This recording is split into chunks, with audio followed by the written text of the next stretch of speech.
ကင်မရာနဲ့မှတ်တမ်းတင်ထားမိတယ်ပင်လယ်ပြင်ကမတော်တဆဖြစ်ရများအားလုံးပဲမင်္ဂလာပါပကံတေးတေးမဲ့ channel ကနေပြန်လည်ကြိုဆိုပါရစေတင်မောတွေပျက်စီးနှိမ့်မြုပ်ရတဲ့အကြောင်းရင်းတွေကဆက်ချိုရင်တော့ပြင်းထန်တဲ့မုံတိုင်းတွေမိတာလူတွေရဲ့အမှားယွင်းဒါမှမဟုတ်ပေါ်စားမှုတွေကြောင့်ပဲဖြစ်ပါတယ်ဒီဗီဒီယိုထဲမှာတော့ပင်လယ်ပြင်မှာဖြစ်ပွားခဲ့တဲ့မယုံနိုင်စရာဖြစ်ရပ်တွေကိုပြသသွားမှာဖြစ်ပြီးတင်မောသားတွေကိုယ်တိုင်မြင်တွေ့ရတဲ့ကြောက်မက်ဖွယ်ရမတော်တဆမှုကြီးတွေကိုလည်းမြင်တွေ့ရမှာပါကဲခီးစဉ်လေးစတင်လိုက်ရအောင်ပါဒီရုပ်သံဖိုင်ထဲမှာတော့တူရကီကမ်းလွန်ပင်လယ်နက်အတွင်းမှာအာဗင်လို့ခေါ်တဲ့ကုန်းတင်သင်္ဘောကြီးကျိုးပြတ်သွားတာကိုထိတ်လန့်ဖွယ်တွေ့မြင်ရမှာပါလိုင်လုံးကြီးတွေကိုတဲတန်ခုခံရင်းနဲ့နောက်ဆုံးမှာတော့သင်္ဘောတစ်စီးလုံးနှစ်ပိုင်းကျိုးသွားပြီးသင်္ဘောပေါ်မှာအော်ဟစ်တန်တွေနဲ့မယမ်းမတာဖြစ်သွားပါတယ်ဒါကတော့ဂျပန်ကမ်းခြေဆောင်တပ်ဖွဲ့ကပေါက်ကြားလာတဲ့ရုပ်သံဖိုင်မှာတရုတ်ငါးဖမ်းသင်္ဘောတစ်စီးကဂျပန်ကင်းလှည့်သင်္ဘောကိုအရင်ဆုံးဝင်တိုက်တာကိုတွေ့ရမှာပါဒါတွေမှာကတည်းကအဲ့ဒီငါးဖမ်းသင်္ဘောဟာဘေးတိုက်ကနေပါထပ်ဆင့်တက်ခတ်ခဲ့တာကြောင့်သင်္ဘောရဲ့ပိတ်ပိုင်းကနေမိခိုးအမဲရောင်တွေထွက်လာတဲ့အထိဖြစ်ခဲ့ပါတယ်နောက်တစ်ခုကတော့ရုရှားနိုင်ငံကအေးခဲနေတဲ့ရင်းစင်းမြစ်ထဲမှာရေခဲတွေကိုလွယ်တကူခွဲထွက်မောင်းနေနိုင်တဲ့အင်အားကြီးမားလာတဲ့ရေခဲခွဲသင်္ဘောကြီးတစ်စင်းရဲ့အစွမ်းကိုပြသနေတာပါဒီငါးပန်းသင်္ဘောကြီးကတော့ရေခဲပြင်နဲ့ပြင်းထန်စွာတိုက်မိပြီးသင်္ဘောကိုလည်းပေါက်ပြဲခဲ့ပါတယ်အဲ့ဒီကနေတစ်စင်းရေတွေအလုံးကြီးနဲ့ဝင်လာပြီးမိနစ်ပိုင်းတွင်မှလည်းမြုပ်ခဲ့ပါတယ်သင်္ဘောပေါ်မှာအမှုထမ်း90ကျော်ပါရှိပေမဲ့ရဲရင်နဲ့ကေဆေးအဖွဲ့တွေကြောင့်အားလုံးကိုချိန်ပြီးကေတင်နိုင်ခဲ့ပါတယ်အဲ့ဒီတရားကပဲအရင်အားနေနေတာလားဒါမှမဟုတ်ကုန်းတစ်တာတင်သင်္ဘောကြီးကပဲအရန်လင်းနေလို့လားမသိပါဘူးဆူနာမီဖြစ်နေတဲ့အချိန်မှာပင်လယ်ထဲမှာရှိနေရင်ဘယ်လိုခံစားရမလဲဆိုတာသင်တို့တွေးဘူးပါလား2011ခုနှစ်တုန်းကဂျပန်နိုင်ငံမြောက်ပိုင်းကမ်းလွန်မှာပမာဏ 9.3 ရှိတဲ့ငလျင်လှုပ်ခတ်ပြီးတဲ့နောက်ဖြစ်ပေါ်လာတဲ့အေယာမဆူနာမီလိုင်းကြီးတွေကိုဂျပန်ကမ်းခြေစောက်တပ်ဖွဲ့ကရိုက်ကူးထားတာပ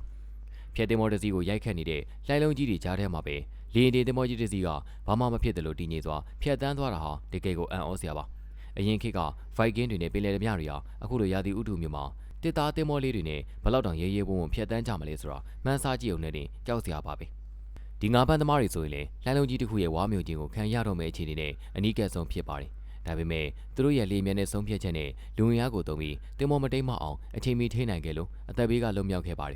်ဒီဂျပန်ကမ်းခြေဆောင်ကင်းလည်တင်မောရဲ့ကပတိန်ကတော့ဒီလိုတန်ဖိုးကြီးမားတဲ့အမှားမျိုးလုံးမိပြီးတဲ့နောက်မှာအလုတ်ဆက်လုပ်ခွေရတော့မယ်မထင်ပါဘူးအလျား80မီတာရှိတဲ့ဒီကင်းလည်တင်မောကြီးဟာမုန်တိုင်းထန်နေတဲ့ကြားကနေထွက်ခွာဖို့ဆုံးဖြတ်ခဲ့ပေမဲ့အခြေအနေကတော့သူထင်သလိုဖြစ်မလာခဲ့ပါဘူးစီတီတင်မော်တီတိဆောက်ဖို့15လကြာတတ်ပေမဲ့ရေထဲကိုလွတ်တင်ဖို့ကတော့စက်ကပိုင်းတွင်မှတင်ဒလိန်လုံးကြီးတွေတုံးပြီးအမြင့်ဆုံးလှုပ်ဆောင်နိုင်ပါတယ်ဒီထိလက်စရာရုပ်တံဖိုင်က2017ဆူနာမီတုန်းကဂျပန်နိုင်ငံခမာအီရှိစတိတ်ကမ်းမှာရိုက်ကူးခဲ့တာပါလိုင်လုံးကြီးတွေကမ်းခြေနဲ့နီးကပ်လာလေးပို့ပြီးတော့ကြီးမားလာလေးပါငါးပန်းတင်မော်တချို့ကတော့သူတို့စီကိုအေယာမလိုင်းကြီးလာနေရမသိပဲရေထဲမှာရှိနေစေဖြစ်တာကိုတွေ့ရမှာပါဒီတင်မော်ကြီးကတော့ကမ်းခြေကနေ15မိုင်လောက်ကွာမှာရှိနေချိန်မှာပဲမမျော်လင့်ပဲနဲ့ဆူနာမီလိုင်းကြီးနဲ့ထိတ်တိုက်တိုးခဲ့ပါတယ်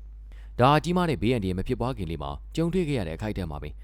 အောက်ကနေရင်းနဲ့တွန်းကန်တဲ့စနစ်ကိုသုံးထားတဲ့ Jet Foil တီတင်သူတွေကတော့တင်မောဆိုတာရေထဲမှာပဲရှိနေရမယ်ဆိုတဲ့အယူဆကိုပြောင်းလဲပစ်ခဲ့ပြီးရင်းမြစ်နဲ့ပြင်ထက်ကနေပြန်တန်းသွားနိုင်အောင်ဖန်တီးခဲ့ပါတယ်ဒီမှာတော့ကြောက်ဆူးကြတာလုံးဝကိုလွဲချော်သွားတဲ့ပုံစံမှာ American ရေတပ်တင်မောတဲ့စီးရဲ့ကြောက်ဆူးနဲ့တန်ကြိုးတွေပြုတ်ထွက်သွားတဲ့ကြောက်စရာအခိုက်အတန့်တွေဖြစ်ခဲ့ပြီးတန်ချိန်104တန်လောက်ရှိတဲ့အဲ့ဒီပစ္စည်းတွေကသမုဒ္ဒရာတွေကိုနင်းမြုပ်ခဲ့ပါတယ်တန်ကြိုးဆုံးနောက်မှာပြုတ်ထွက်သွားတာပါကြောက်ဆူးကလည်းသူ့စိတ်နဲ့သူအလိုလိုပြုတ်ကျသွားတာဖြစ်ပါလိမ့်မယ်ဒါကတော့အိန္ဒိယနိုင်ငံမှာအသစ်ဆက်တိဆောက်ပြီးကစားကွန်တိန်နာဆိပ်ကမ်းတစ်ခုကို336မီတာရှိတဲ့အေယာမကုန်နေသင်္ဘောကြီးဝင်တိုက်မိတဲ့ရုပ်သံဖိုင်မှာရက်တော့လို့အော်နေကြတာကိုကြည့်ပါဦးအခုမှပြီးတာတဲ့ဆိပ်ကမ်းကိုတိုက်မိတာဆိုတော့တကယ်ကိုစိတ်ပြက်စရာပါဒီဖြစ်ရမှာတော့ကပတိန်နှစ်ယောက်လုံးကတစ်ဖက်လူတစ်ခုခုလုံလိန်လုံးနဲ့စောင့်နေရင်နောက်ဆုံးမှာဘာမှမလုပ်ဖြစ်ပဲနဲ့တိုက်မိကုန်တာလို့ထင်ရပါတယ်ကံကောင်းထောက်မစွာနဲ့ဘယ်သူမှထိခိုက်ဒဏ်ရာမရခဲ့ပါဘူးဒါပေမဲ့ဒီရွက်လီဘောကလူတွေကတော့သူတို့စီကိုအေယာမရင်တဲ့တင်မောကြီးမောင်းလင်လာတာကိုတတိမထားမိပဲနဲ့ဖြစ်နေတာကြောင့်သူတို့ရဲ့ဒါပေမဲ့ဒီရွက်လီဘောကလူတွေကသူတို့စီကိုအေယာမရင်တဲ့တင်မောကြီးမောင်းလင်လာတာကိုတော့တတိမထားမိပဲနဲ့ဖြစ်နေတာကြောင့်သူတို့ရဲ့အတံမွေးဝမ်းကြောင်းအလုပ်ကိုပြောင်းဖို့တော့စဉ်းစားသင့်နေပါတယ်ရွက်လွင်မလားလိုင်းစီမလားနှစ်ခုလုံးတစ်ပြိုင်နဲ့လုပ်ကြည့်ရောဘယ်လိုနေမလဲဖယားကြီးကြည့်ရတာတကယ်ကိုထိတ်လန့်စရာပါ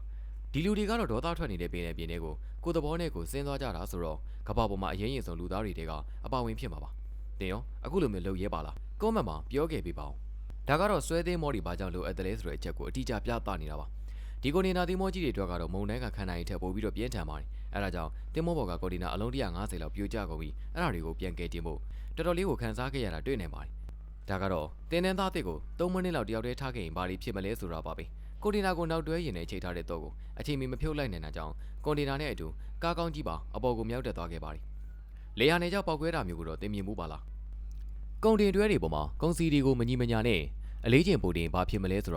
ဒါကတတိပေးချက်ပါပဲပြင်သစ်ကမ်းလွန်မှာအဆိုးရွားဆုံးအချိန်မှာပဲဆက်ချုပ်ယွင်းသွားတာကြောင့်စပိန်ကုန်တင်သင်္ဘော လူနာဟာပြင်းထန်တဲ့ရာသီဥတုတံကိုမခံနိုင်ပဲနောက်ဆုံးမှာနှစ်ပိုင်းကျိုးသွားခဲ့ပါတယ်လူတစ်ယောက်ကဘတ်စကားပေါ်မှာဖုန်းမေ့ကြံခဲ့လို့သူ့ရဲ့တငယ်ချင်းကလိုက်ပေးတာပါဒါပေမဲ့ကဘာလဲခီးတဲ့တင်တင်မောကြီးကကန်းကနေခွာနေပြီးဖြစ်တာကြောင့်တငယ်ချင်းဖြစ်သူကဖုန်းကိုတင်မောပေါ်ကဝရဏာစီကိုလှမ်းပစ်လိုက်တဲ့အကြံကောင်းကြီးကိုတုံးလိုက်ပါတယ်ဒါပေမဲ့ဖုန်းကတော့ရေထဲပဲကျသွားခဲ့ပါတယ်ဒါကတော့ကုန်နေတင်မောကြီးစိတ်ကန်းကိုဝင်တိုက်မိတဲ့အခိုက်အတန့်မှာ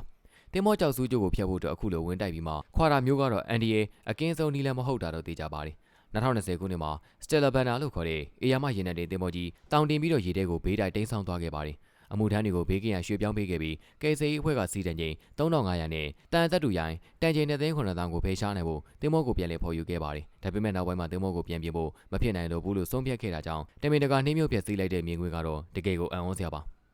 ဒါကြောင့်ပဲဒေါ်လာ39တန်းတန်နဲ့စူပါရွက်လေကြီးတွေကိုရာသီဥတုဆိုးရွားတဲ့ချိန်မှာမမောင်းတင်တာပါဘာလို့လဲဆိုတော့စက်ပိုင်းဆိုင်ရာချို့ယွင်းမှုတစ်ခုခုဖြစ်တာနဲ့တင်းကားတော့ဒုက္ခရောက်ပါပြီ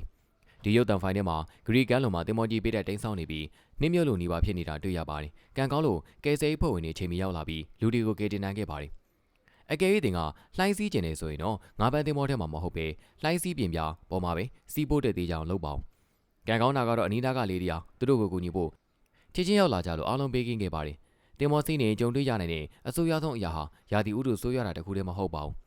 တကယ်ကိုပင်လယ်ဓမြတွေနဲ့ထိတ်တိုက်တွေ့တာမျိုးလည်းရှိတတ်ပါတယ်။ကံကောင်းစွာနဲ့ပဲအဲ့ဒီလိုကပင်လယ်ဓမြတွေကိုဘယ်သူမှထိခိုက်မှုမရှိပဲငင်းငင်းချမ်းချမ်းနဲ့6လက်မောင်းထုတ်နိုင်ခဲ့ပါတယ်။2019ခုနှစ်မှာ CSL Virginia ဆိုတဲ့ကွန်တိန်နာသင်္ဘောကြီးကို Ulysses လို့ခေါ်တဲ့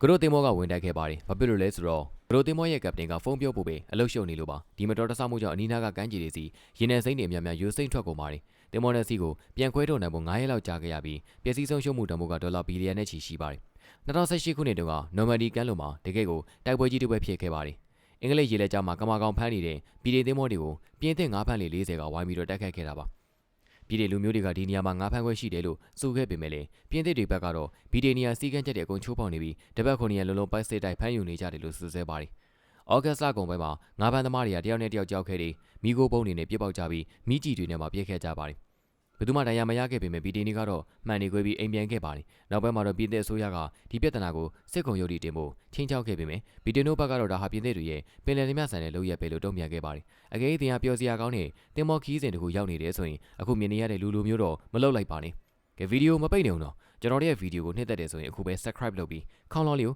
နှိပ်ထားဖို့လေအဆုံးထိကြည့်ရှုအားပေးဖို့ကိုလည်းအားလုံးကိုတိုက်တွန်းပါတယ်။